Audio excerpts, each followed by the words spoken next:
Hey guys, I'm not feeling too well to come into the classroom and deliver this lecture. So I'm going to deliver this lecture electronically over YouTube. My recommendation to you would be to treat this as any other lecture. Sit with your handouts, take notes when you think is appropriate. Some of the advantages will be you can take frequent breaks.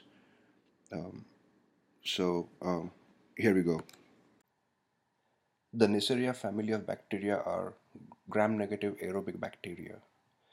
The genus Neisseria contains two important human pathogens. One of them is Neisseria gonorrheae, and the other one is Neisseria meningitidis. Neisseria gonorrheae causes gonorrhea, and meningitidis is the cause of meningococcal meningitis.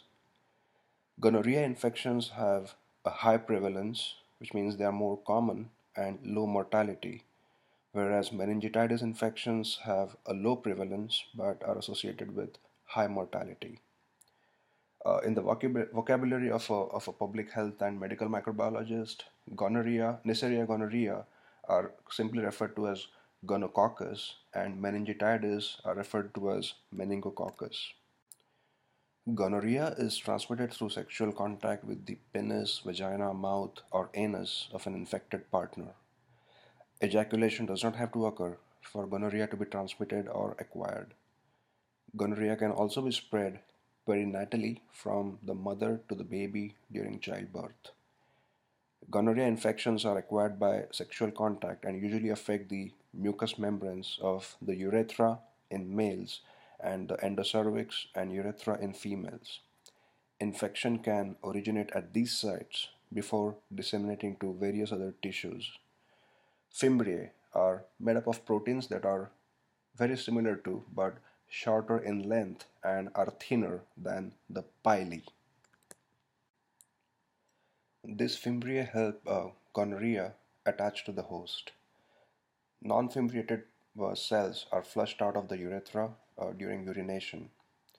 After the initial attachment by fimbriae, the bacteria enter a second stage of binding that is mediated by the outer membrane protein, also known as OPA or opacity associated protein, that is needed for tight binding and invasion of the epithelial cells. Porins are involved in the passage of solutes through the outer membrane in gram-negative bacteria. They're very similar to what teichoic acids do in gram-positive bacteria. However, porins also have a role in virulence that allows the gonococci to survive inside the phagocytes. Purified porin has been shown to inhibit the ability of phagocytes to kill ingested bacteria. Among the virulence factors of gonorrhea are these proteins called RMP or reduction modifiable protein. Reduction modifiable protein plays a role in immunosuppression. It works by the principle of acting like a blocking antibody. Uh, to kind of familiarize the concept of blocking antibody, the way these antibodies work is uh, the antibodies that are directed against certain bacterial targets that can block killing by other antibodies are referred to as blocking antibodies. They kind of act like a decoy. So deletion of the anti-ramp antibody from the serum of an individual suffering from gonorrhea can restore the complement dependent killing, which means that antibodies to RMP uh, inhibit the body's natural immune response. They get their iron through TBP1 and TBP2, which are transferrin binding proteins. Transferrins are iron binding proteins. They also have LBP, which is a lactoferrin binding protein. Lactoferrin is a protein of the transferrin family that is expressed in a lot of biological fluids, more importantly, milk, which is where it gets the word lacto from. And they also have a lipooligosaccharide. Lipooligosaccharide is very similar to lipopolysaccharide, the what we have in the outer layer of the gram-negative bacteria. The way LOS or lipooligosaccharide differs from lipopolysaccharide is LOS is small in molecular weight, But other than that, it acts through the same principle, which is the lipid portion acts, the lipid A part acts like the endotoxin, and the oligosaccharide portion acts as an antigen.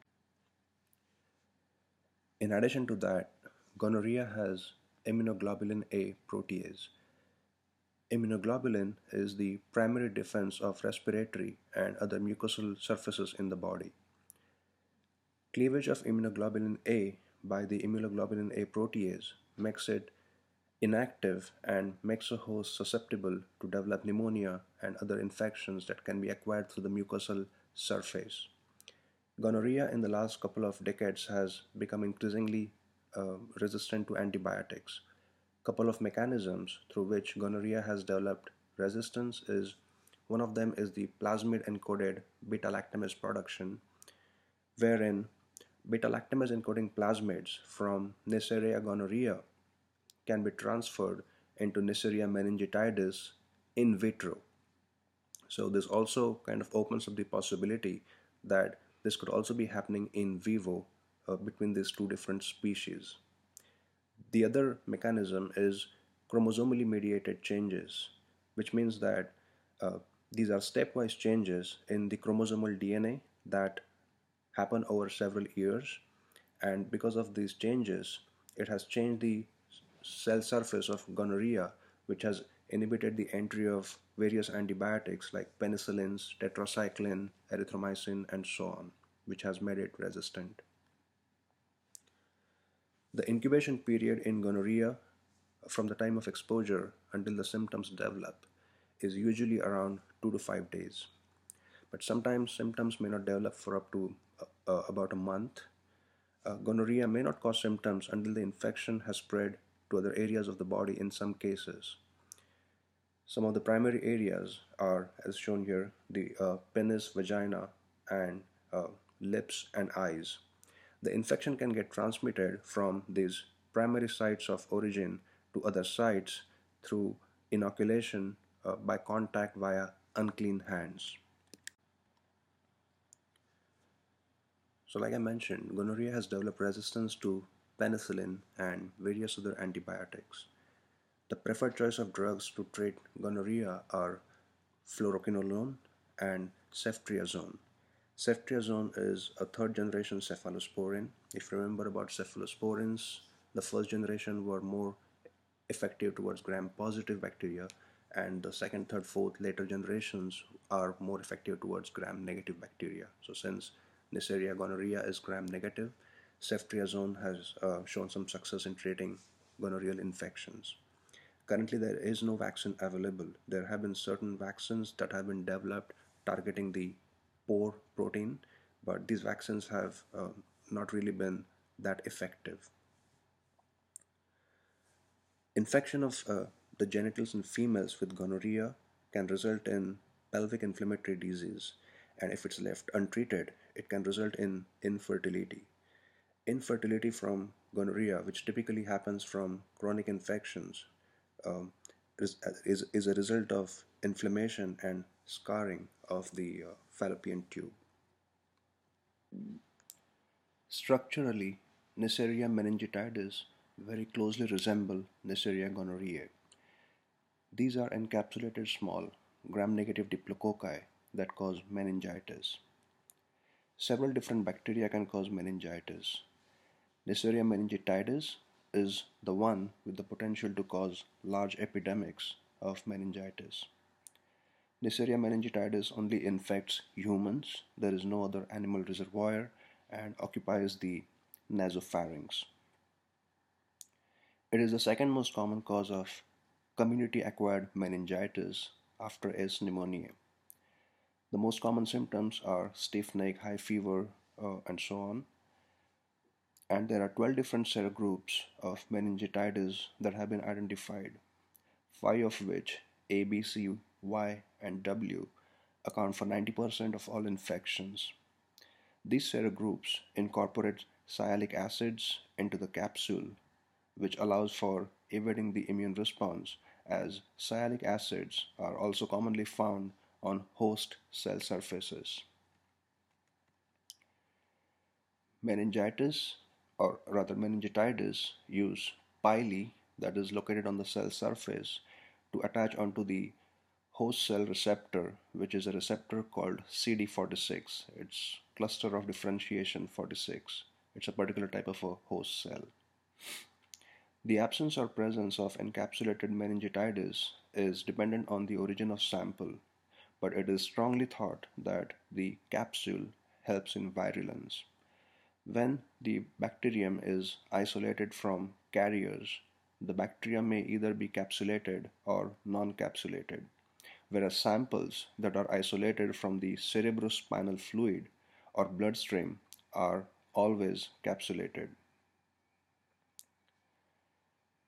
The toxic effects are mediated by hyperproduction of lipooligosaccharide. Like we earlier discussed with meningitis, it's just a smaller form of lipopolysaccharide. And just like when we talked about streptococcal pneumonia, we talked about a particular lysine called autolysine. The meningitis also possesses a similar form of a toxin which helps the organism undergo autolysis, releasing the endotoxin and damaging the host. The bacteria is acquired through breathing, where you breathe in or aspirate the active bacteria, which can then attach to the nasopharyngeal mucosa, can cross the mucosal barrier and enter the bloodstream. After that, it can cause meningitis, which is the inflammation of the meninges, the covering of the brain and spinal cord. Meningitis can also cause meningococcemia, wherein they disseminate through the blood uh, in the entire body. And one of the primary symptoms of meningococcemia is petechia, which is the red-purple skin lesions which come from the bacterium destroying some blood capillaries, leaking the blood out. Neisseria meningitidis is also a rare and uncommon cause of pneumonia. While gonorrhea is widely resistant to penicillin, meningitis is still responsive to penicillin. Normally, penicillin won't cross the blood-brain barrier. However, during meningitis, the blood-brain barrier is inflamed and is penetrable to penicillin. Typically, third-generation cephalosporins such as ceftriaxone or ceftriaxone are used in people who are allergic to penicillin. There have been certain vaccines that have seen some success, which have typically been targeting the AC and the ACYW serotypes. Vaccines are typically administered in areas where there are epidemics, and recently there was a study which showed that people who are vaccinated for meningitis in New Zealand actually showed decreased susceptibility to gonorrhea. So that's another possibility that's currently been explored, that if you can get vaccinated for meningitis, it can actually provide you protection against Neisseria gonorrhea. Next, we'll be talking about the largest and the most heterogeneous family of bacteria, which are classified as the Enterics. Enterics are the bacteria that typically reside in your gut or the intestine and can cause diseases that are typically confined to your digestive system. For the most part, though we are talking about a very diverse family of bacterium, enterics are mostly gram-negative and rod-shaped bacterium. A lot of them are motile by the means of peritracheous flagella. They are facultative anaerobes. Several groups of bacterium are included in this family. One group includes genera such as Escherichia, species which are generally found as normal inhabitants of the human body but may also cause disease under certain circumstances. These are the opportunists. So Escherichia, Enterobacter are the part of normal biota, and these are the opportunists. And then you have some bacterium which are purely pathogenic. They are not a part of normal biota and can only cause disease if you come in contact with. And some of these are Salmonella, Shigella. Their host range is pretty wide, includes animals, ranging from insects to humans, as well as fruits, vegetables, grains, flowering plants, and trees. And that's why you see a lot of times recall of not only meat products but also something like spinach, which is typically infected with E. coli or Salmonella. Like I said, it's an inhabitant of the intestinal tract. Escherichia coli um, has almost is one of the widest or largest category of bacteria, has 700 serotypes which are identified, and there could be many more out there. Typically, it's part of the intestine. It's a part of normal flora. However, it can, for the most part, it's uh, commensal or even mutualistic with humans, in the sense that these are harmless strains that can that are part of the normal flora, and they also benefit the host by producing vitamin K and preventing the colonization of the intestine with other pathogenic bacteria. It can be opportunistic though, and some of the infections or diseases that E. coli can cause are one of the most common one being the urinary tract infection. In addition to that, they can also cause intestinal diseases, gastroenteritis, and in some rare cases, neonatal meningitis. Some of the virulence factors of E. coli include the lipopolysaccharide, which is common to all gram-negative bacteria, where the lipid A part is a toxin, the polysaccharide is the antigen part, and it is heat stable like it is for all gram-negative bacterium, which is why, in spite of E. coli being so common, we don't yet have a vaccine for E. coli. They have fimbriae, which are very similar to pili, except for they're shorter and thinner than pili, which help in attaching onto the host intestinal epithelial cells. They have pili that they use for conjugative transfer, which has conferred onto them uh, antimicrobial resistance. Their capsule, in some strains, is hydrophilic, which gives it a natural propensity to repel the hydrophobic phagocytic cell. Some of the new ones, virulence factors that you haven't heard so far, is they express these particular antigens, which are K and H flagellar antigens, which is a part of their antigenic phase variation. The expression of the K and H antigens is under the genetic control of the organism. It can either alternately express K or H, or express them together, or not express them at all. It is a very common feature that protects the bacteria from antibody-mediated cell death.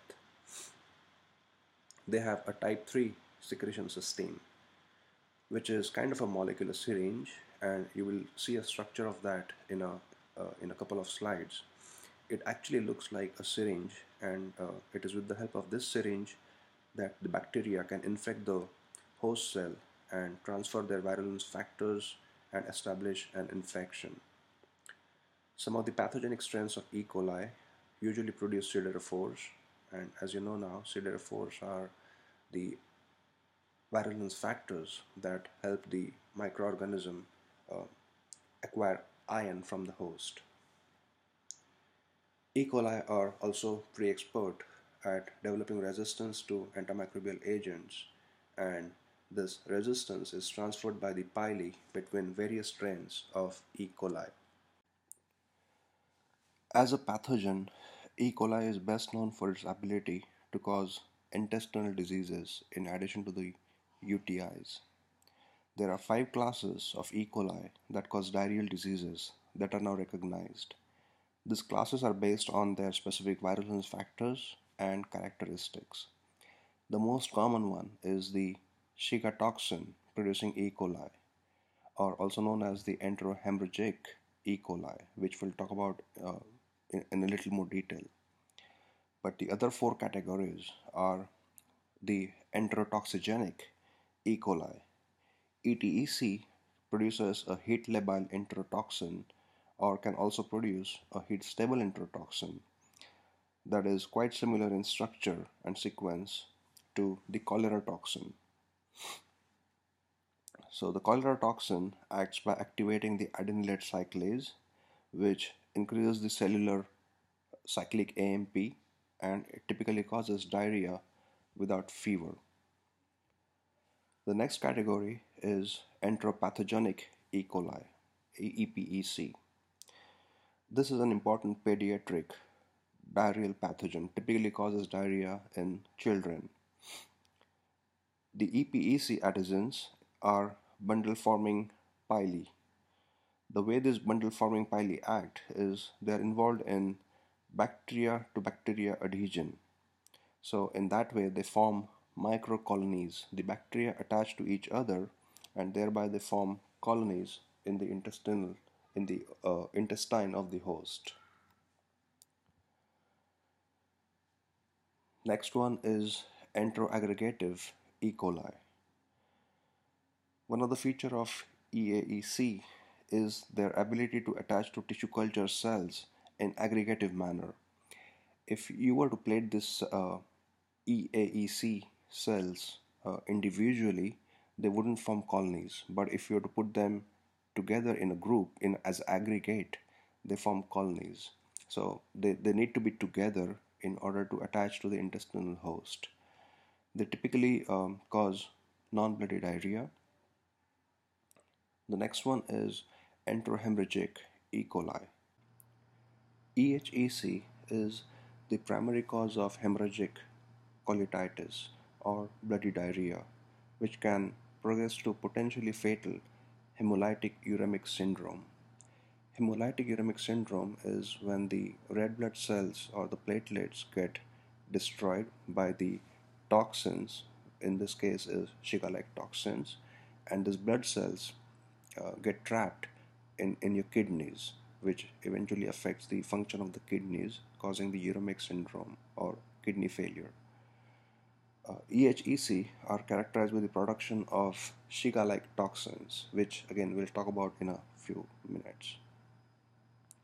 The fifth category of E. coli enteric infections is the enteroinvasive E. coli.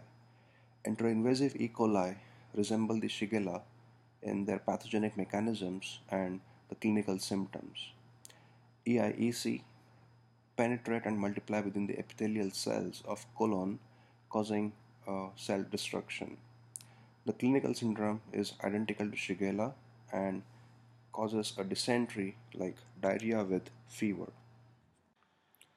Some of the other common E. coli infections include the urinary tract infection. UTI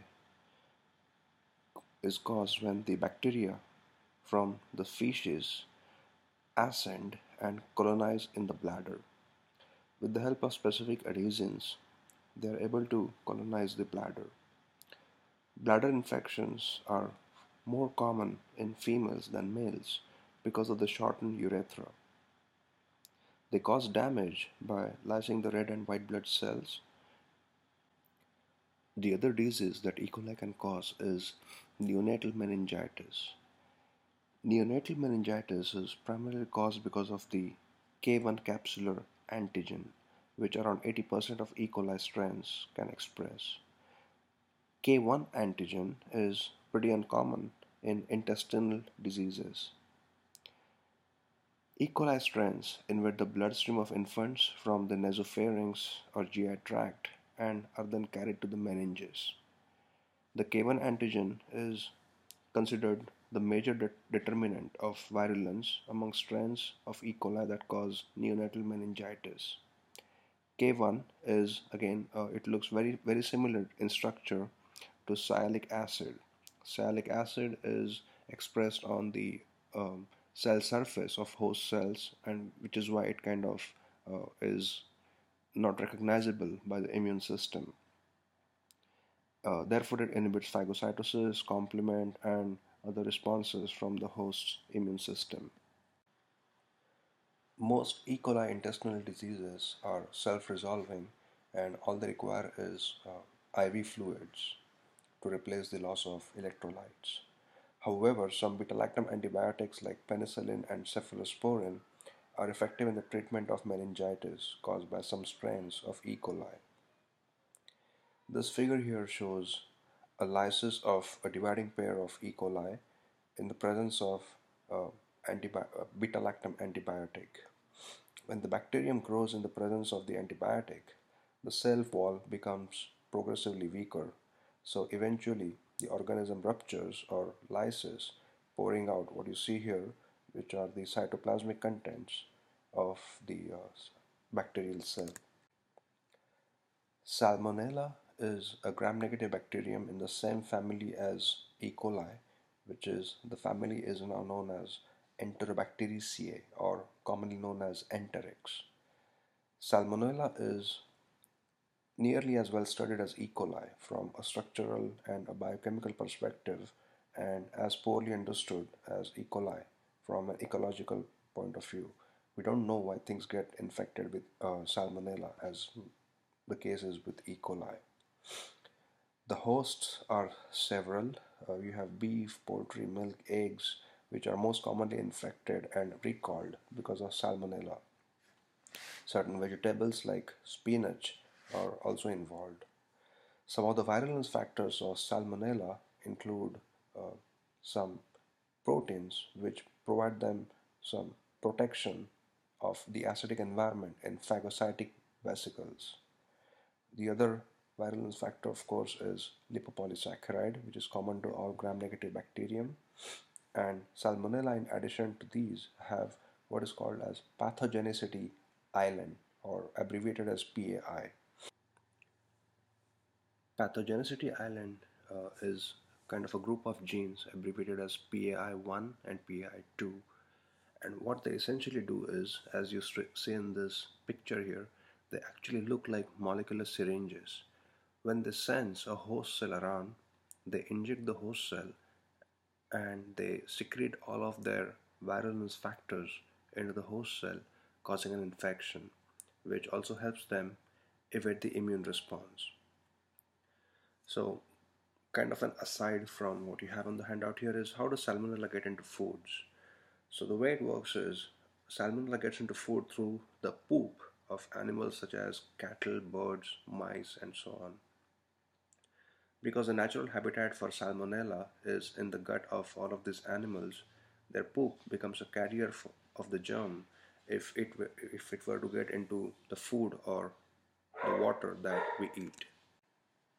That, by the way, was my dog Cisco, if you heard him bark in the background. One of the most common species of Salmonella is Salmonella typhi, S. typhi. It is very virulent, has a very low ID50, and commonly causes what is known as typhoid fever or typhoid.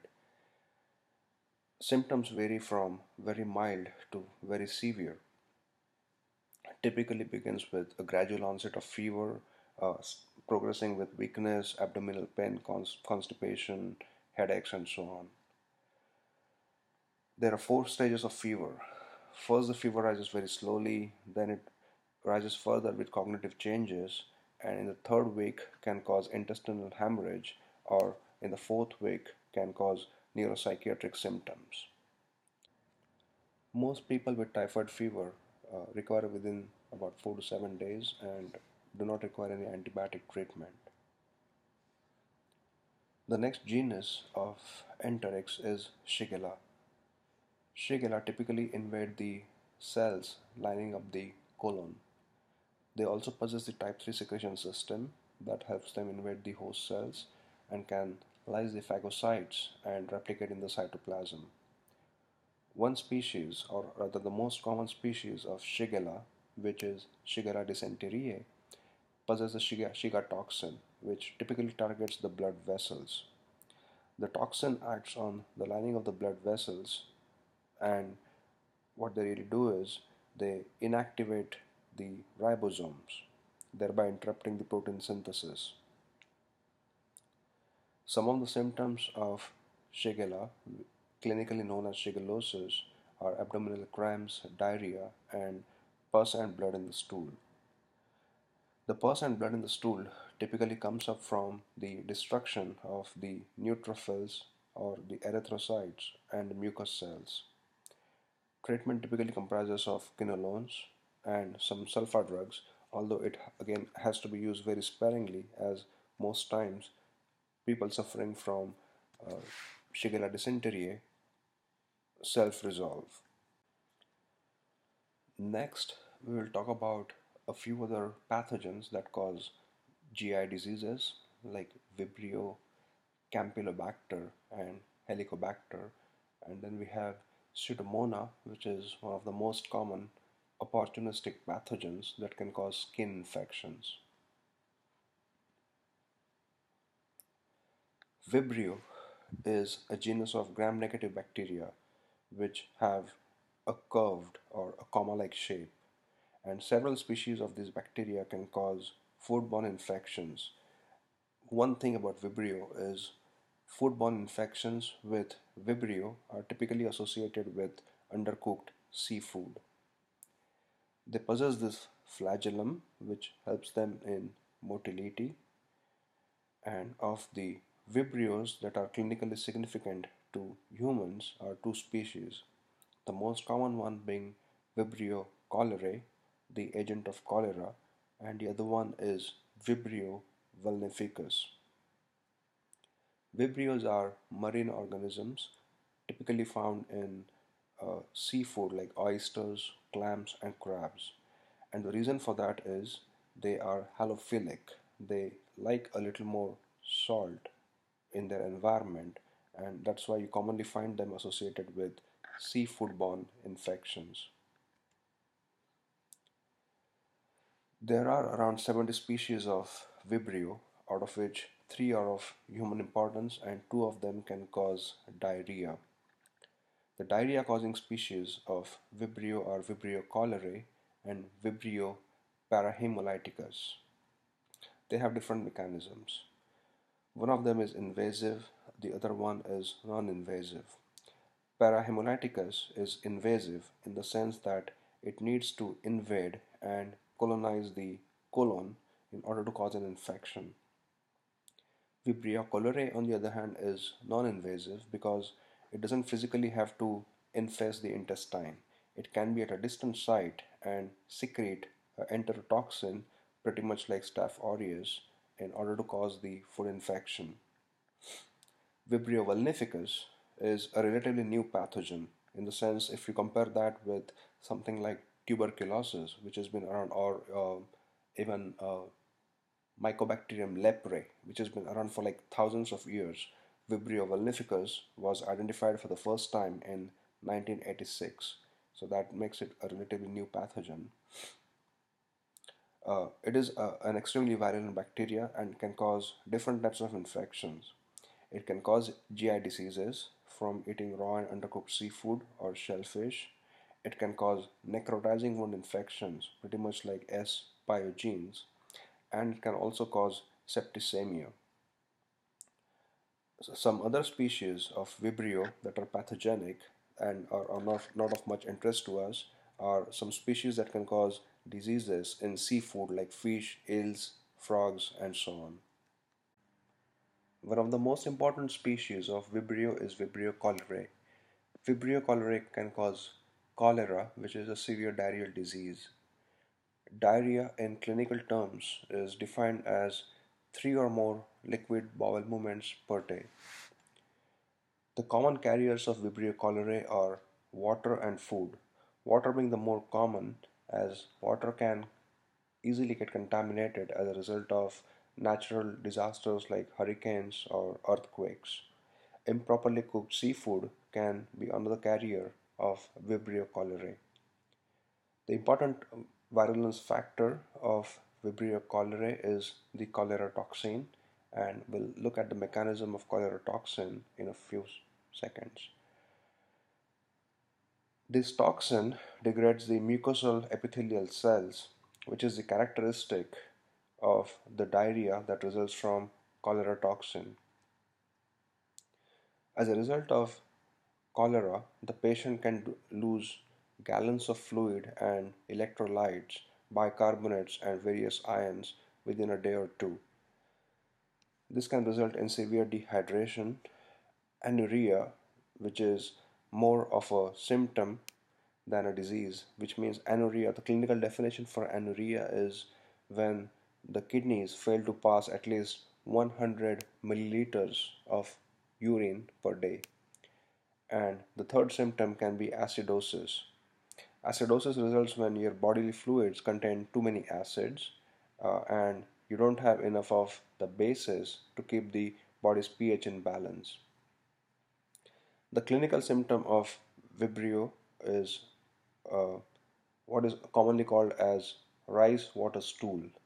The rice water stool results from the flakes of the mucus and the epithelial cells. The onset of cholera can be quite severe, quite rapid, and can cause death within as little as 18 hours. If untreated, cholera can result in around 50% of mortality. So these are the two virulence factors of Vibrio cholerae that result in what we just discussed as the rice water stool.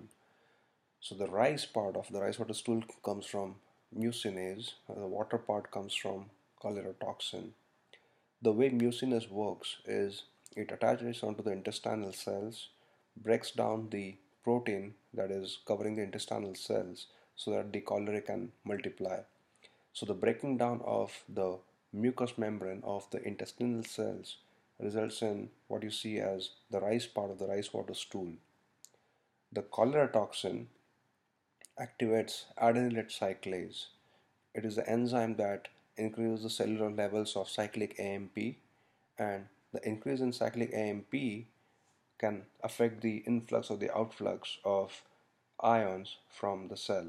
So as a result of the increase in CAMP, there is increased efflux of water and salts from the cell that comprises of the water component of the rice water stool.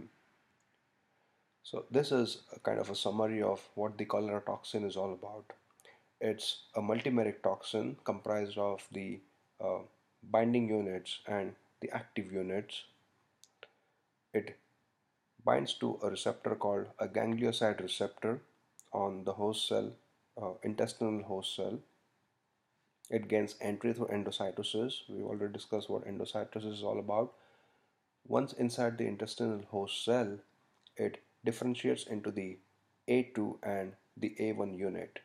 The A1 fragment is the one that has the enzymatic activity. Once inside the enterocyte or the intestinal host cell, the A1 fragment enters the cytosol, activates the adenylate cyclase to produce more of cyclic AMP. The increase in the cyclic AMP levels activate a particular receptor called CFTR or cystic fibrosis transmembrane conductance receptor that cause a dramatic efflux or outflow of ions and water from the infected enterocytes, leading to watery diarrhea. Like with most enteric diseases, the treatment involves rapid intravenous replacement of the lost fluid and electrolytes. Antibiotics are used, but they are most commonly used to shorten the duration of diarrhea and reduce the fluid loss. In the United States, cholera has been prevalent in the 1800s but has been virtually eliminated because of the modern sewage and water treatment systems. It is still a cause of concern, especially whenever there is a natural disaster. Cholera is one of the most prevalent diseases because water is the most common agent that can get contaminated with uh, debris or any fecal matter. Vibrio vulnificus is another species of Vibrio genre that causes foodborne infections. Just like other Vibrio or Vibrio cholerae, these are gram-negative, mobile, and curved species. They are responsible for about 95% of all seafood-related deaths, commonly found with, unlike Vibrio cholerae, which is more commonly associated with water infections, Vulnificus is more commonly associated with the food infections, commonly arising from shellfish like oysters, clams, and crabs. Like Vibrio genre, it's thermophile, it's halophilic, which means it thrives in warm seawater and in seawater with adequate salt concentration. Vulnificus was first identified in 79 and later characterized in later 80s. It can cause gastroenteritis, wound infection, pretty much like as pyogenes, a kind of a flesh-eating infection, and can cause primary septicemia. It can spread through the blood and can be quite fatal. Because of its nature, as in its thermophile and halophilic, it's typically found around the warm seawaters of Gulf Coast, around the coasts of Alabama, Texas, Louisiana, Florida, and Mississippi. Vulnificus can cause a disease in those who eat contaminated seafood or have open wound and that is exposed to seawater. Among healthy people, ingestion of Vulnificus can cause vomiting, diarrhea, and abdominal pain. In compromised people with immunocompromised system, particularly those with chronic liver disease, Vulnificus can infect the bloodstream, causing a severe and life-threatening illness that is characterized typically by fever, chills, decreased blood pressure, septic shock, and skin lesions. Some of the virulence factors of Vibrio vulnificus include the polysaccharide capsule, which helps in evading phagocytosis and attaching onto the host cell. In addition to that, they have Fimbriae, which again help in adhesion. There is lipopolysaccharide, which is common to all gram-negative bacteria. The lipid part is the one that produces fever and septic shock. The polysaccharide part is the antigen. Siderophore for ion acquisition. There is a hemolysin, which degrades the erythrocytes of the red blood cells. There is mucinase, which degrades the mucous membrane and is unique to the intestinal symptoms of Vibrio vulnificus infection. There is hyaluronidase, which is an enzyme that degrades the hyaluronic acid and can invade the extracellular matrix, causing the necrotizing fasciitis like the flesh-eating disease of Vibrio vulnificus. There is DNase, an enzyme that helps in degrading pus. Antibiotics are required for treating vulnificus infections, and some of the effective antibiotics include tetracycline, third generation cephalosporins, and a beta lactam antibiotic that is administered intravenously called imipenem. Just like in the case of necrotizing fasciitis, in case there is a wound infection where the antibiotic might not get to the tissue because of the destruction of the blood vessels, debridement, which is the surgical removal of the infected necrotic tissue, might be necessary. This is another case study, not as much of a case study as it is a news release that will help you in getting identified with the Vibrio vulnificus. It's a kind of a news about a fisherman who lost his arm to Vibrio vulnificus. The next bacterium that causes GI diseases is Campylobacter. Campylobacter is spiral with a gram-negative cell wall. It's lophotrichous, which means it has a bunch of different flagella at one end, in which case it can be polar, or both ends, in which case it's called bipolar. It's a microaerophile. A microaerophile is an organism that requires a specific amount of oxygen to survive, but that typical amount is lower than the environmental oxygen, which is 20%. A lot of microaerophiles are also capnophiles because they require not only less amount of oxygen, but they require an elevated amount of carbon dioxide in order to survive. Campylobacters are thermophilic. They survive, or rather thrive, more in elevated temperatures around 40 to 50 degrees centigrade, and that is one of the reasons why Campylobacter infections are more commonly reported during summer, typically during barbecue parties or so on, because it is a zoonotic infection. It is an infection that spreads from animals to humans. Zoonotic infection is an infection that is transmitted between species. It usually refers to diseases that can travel from animals to humans. People can get zoonotic infections by coming in contact with infected poultry, rodents, reptiles, amphibians, and other domestic and wild animals. There are about 16 clinically relevant species of Campylobacter, the ones that can cause disease. Some of the more relevant ones are Campylobacter jejuni. C. jejuni is not carried by healthy individuals in the United States and is often isolated from healthy cattle, chicken, birds, and even flies. It's a species that is commonly found in animal feces. C. coli, very similar to E. coli, is a species that causes inflammation of the intestine and cause diarrhea in the infected animals and humans. Most human infections, about 90% of them, involve C. jejuni, while C. coli is responsible for only a minority of infections. C. upsolinaceus is a species of Campylobacter that is typically found in cats and dogs, and the name upsolinaceus is actually after a city in Sweden called Uppsala, where it was first discovered. In addition to causing some abortions in cattle and sheep, that's why that's where it gets the name fetus from. C. fetus can also be an opportunistic human pathogen and cause septicemia in newborns. It's extremely rare and can be only in newborns and immunocompromised individuals. Then there are a couple of species, again, although rare, of Campylobacter called C. sputorum and C. rectus, which cause periodontal diseases, often causing shrinkage of the gums and loosening of the teeth. Campylobacter infections are considered to be zoonotic.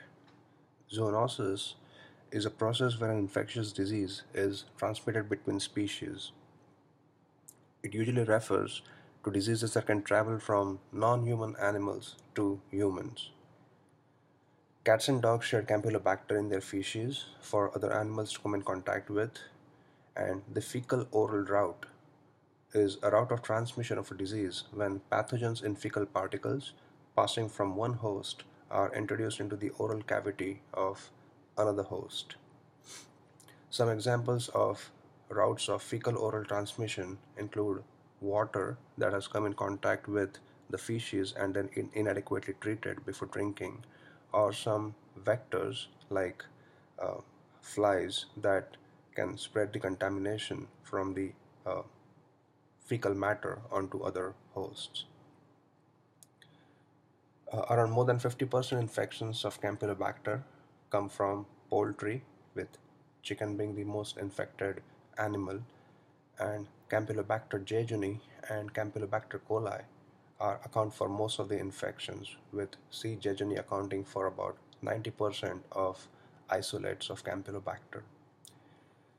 People with pets are, of course, at an increased risk to Campylobacter infection, and the transmission route is fecal to oral, which is the process where the bacterium is shared through the feces of one animal for the other animal to come in contact with. The pathogenesis of Campylobacter infections is poorly understood. The infectious dose and the host immunity determine if the disease can develop. There are cases when some people are infected with very few organisms and can show symptoms, whereas there are cases where you need a huge ID50 in order to cause an symptomatic infection. Part of the reason that the pathogenesis of Campylobacter species is poorly characterized is because there is no good animal model for Campylobacter. A lot of times, a lot of diseases are the pathogenesis of these diseases is characterized by establishing or creating an animal model. Essentially, what you do is you introduce the pathogen or the disease causing factor in an animal, and you observe the animal to observe or document the course of progression of the disease. Now, while Campylobacter can be colonized in most animals, it does not cause gastroenteritis because it's a natural host to a lot of different animals. Therefore, it does not cause any disease, and it cannot be used to model the course of Campylobacter infections in animals. Some of the common species of Campylobacter that cause diseases in humans include Campylobacter jejune and Campylobacter coli, which cause gastroenteritis. C. jejune, in addition to gastroenteritis, can cause a Guillain-Barré syndrome. Guillain-Barré syndrome is a disorder in which the body's immune system attacks part of the peripheral nervous system, causing varying degrees of weakness or tingling sensation in the legs, and can cause difficulty in walking. C. jejuni can also cause reactive arthritis. Arthritis, as you know, is the pain in the joints and swelling, and the reactive part refers to the trigger, which is typically an infection in another part of the body. C. fetus has been isolated from aborted fetuses and fetal membranes in cattle, in addition to which C. fetus can also cause bacteremia in the immunocompromised host. Campylobacter infections can be fairly self-limiting, and the only requirement is, in a lot of cases, replacement of fluids and electrolytes to account for the loss of fluid in the body. In immunocompromised, antibiotic treatment, even though asymptomatic, is recommended, and the typical drug of choice is erythromycin. Some of the ways to prevent Campylobacter infections is proper preparation of food, typically meat, and preventing contamination of water supplies, again by heating up the water. This is a Campylobacter case study that highlights some of the common sources and symptoms of Campylobacter infections. I strongly recommend you to read through this, and we will go through a few more case studies when we meet in the class next. Until then, I hope you all have a nice Thanksgiving, and hope you enjoy your break, and take care until we meet next. Thank you. See you guys.